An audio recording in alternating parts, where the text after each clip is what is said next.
Will you pray with me, please?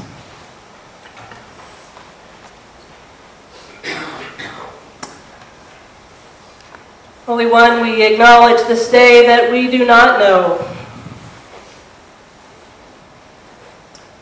We do not yet know the depth of your power to heal and transform our world that we have in you, and we do not yet know, God, just what your love can do when it truly lives in us unhindered.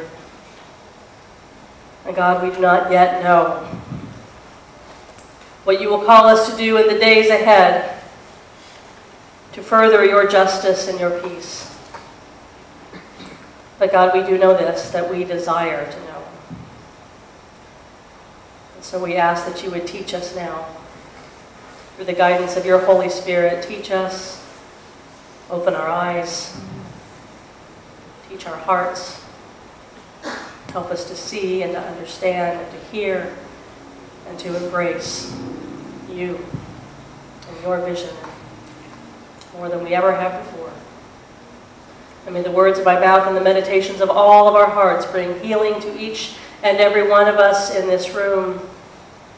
And may they be and become tikkun olam, the repair of our world. Amen. Amen. So our theme for these 4 weeks of Advent has been a different kind of Christmas, and we've been looking at different ways to have that different kind of Christmas. And our first Sunday of Advent was all about restoring hope, and then the second one was about rebuilding peace. Last week was all about reawakening joy, and today our subject is revitalizing love. If there was ever a time we need to revitalize love, it is now. Amen? Amen. Because perfect love drives out all fear. Even fear that is as big and pervasive and insidious as that which permeates our culture and our world right now. If ever there was a time that we need a different kind of Christmas, it is most certainly now, isn't it? Yes. This time of year inevitably brings with it the bumper stickers I see that say things like, "Keep Christ in Christmas." And I want to say, yes, let's do that. I am all for it. Let's keep Christ in Christmas. Earlier this month, Jerry Falwell Jr. in a chapel service at Liberty University urged students to carry concealed weapons so that if those Muslims show up here, we can teach them a lesson.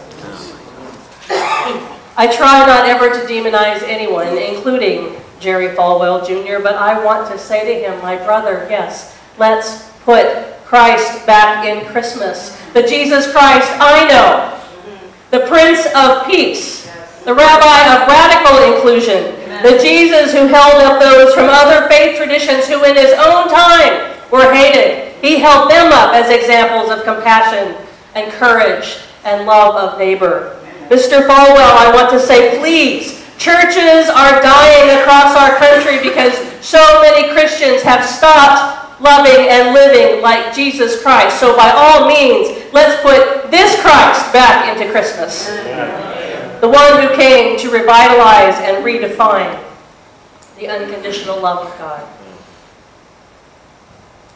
But if we're going to do this, we have to be willing to be like Mary.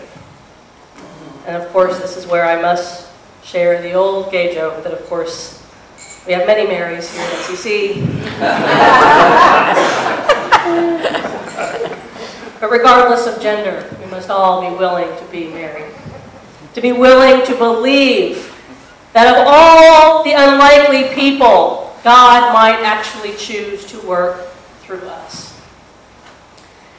You know, I think one of the biggest struggles with preaching during Christmas is that we've all heard the story so much. And we have the pictures in our head of what Christmas looks like on the greeting cards and on the Hallmark Channel and everywhere you turn. We know what Mary looks like, right? She's the sweet, demure face and the blue veil,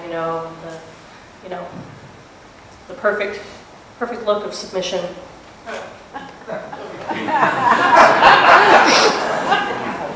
Let me share with you a different picture. Take a pregnant, 13-year-old, undocumented Haitian girl waiting at the bus stop in Riviera Beach. This is who Mary was in her time. It's so easy to lose sight of her extreme vulnerability, her poverty, her state of total, perpetual inconsequence in the eyes of everyone around her. Now take her. You got her? Got her picture in your head? 13 years old, pregnant, undocumented, Haitian, at a bus stop in Riviera Beach. Now take her and put her in the middle of Wall Street. Put her on the floor of the stock exchange, right in the center with a great big megaphone, saying the words of the Magnificat that Larry read this morning. God has filled the hungry with good things and sent the rich away empty. Take her and put her into the center of Congress, in front of the Democrats and the Republicans and the PACs and the super PACs and the ultra super PACs. Give her an even bigger megaphone and give her the floor and hear her say, God has brought down the powerful from their thrones and lifted up the lowly. Take her and put her on CNN and MSNBC and Fox.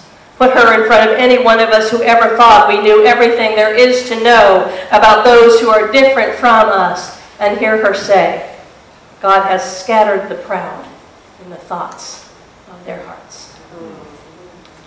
This is who Mary was. She was the one God chose to deliver this message of God's love and justice. Love revitalized and renewed and restored, the kind of love that was so desperately needed in her time. The kind of unheard of love so desperately needed today.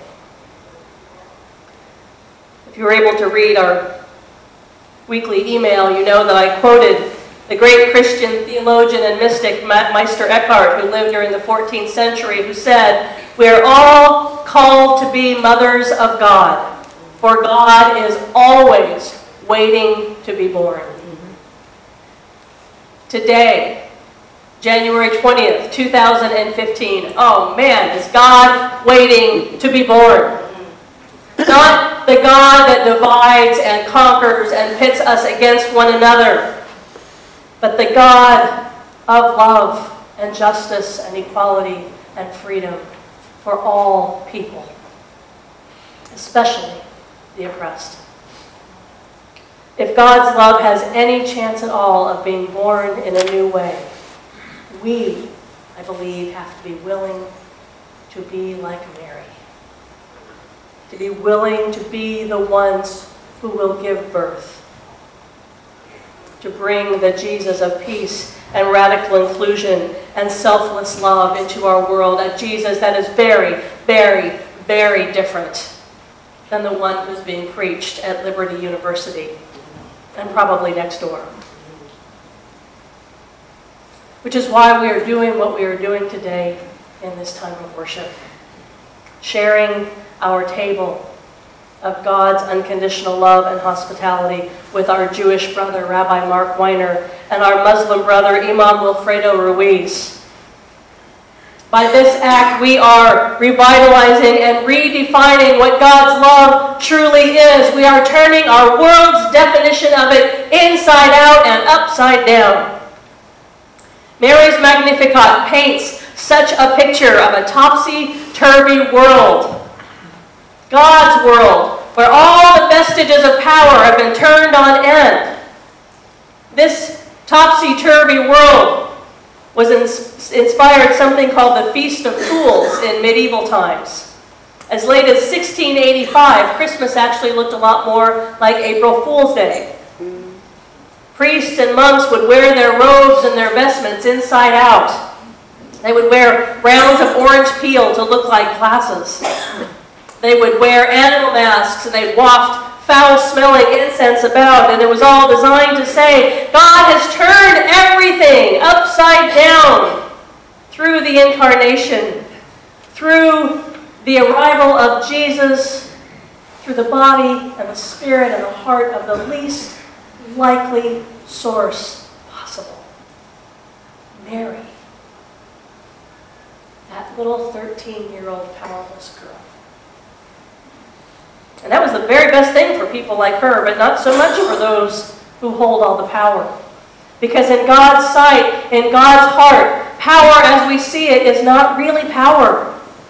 Wealth is not power. Status or station, they are not power. Vulnerability is power. Yes. Vulnerability is power. And those who are the most vulnerable are God's agents of change and the bearers of gospel in this world. And when it comes to vulnerability these days, let's face it, 2 lesbian ministers, a rabbi, and an imam all sitting together in an MCC pretty much wins the vulnerability lottery, wouldn't you say?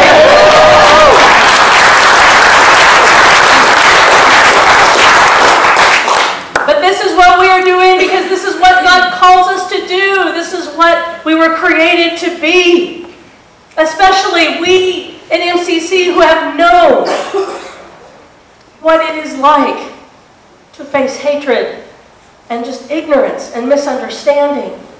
We know, no matter what our sexual orientation, if you are in this place, you have an understanding today of those ways of the world that want to heap shame upon you and call you other and keep you under and call you abomination. We know, and so of course we are Mary. We are the ones God is choosing in this moment to turn the world upside down. We know. Remember the years of HIV when everyone was dying around us? Yeah. Do you remember the calls during that time for quarantine camps? Mm-hmm. We know in MCC what it is like. Just like the mosque here in Palm Beach that was vandalized a couple of weeks ago. We in MCC know what it's like to have our churches firebombed, burned to the ground. The very first MCC building we ever owned in Los Angeles in the late 1960s, burned to the ground. MCC San Francisco, the church from whence Sarah Helen and I came. It was firebombed. Great damage was done to the sanctuary in the 1970s. But you know what? It wasn't because it was an MCC. It was because we were allowing Shahar Zahav to meet there, an LGBT synagogue. Hate is hate. Whether it's anti-Semitism or Islamophobia or HIV phobia or homophobia, hate is hate and it hurts us all. Yes. Amen. And so God calls us in this time, in this place, to be Mary and to say that in our vulnerability, we have something to give to the world, to lead in such a way that shows that we too are made in God's image and we too have been called to create the world as God wants to see it. So in the days ahead, as we frantically finish the last of the shopping and the baking and the eating too much, as we are blinded by the twinkling lights everywhere, as we enjoy the celebration, let us not forget what this time is really all about. It was about the birth of one who came to say, fulfill all of the prophets. Love God with your whole being and love your neighbor as yourself. And everyone is your neighbor. Wow. Let us sing our own Magnificat with Mary. Amen.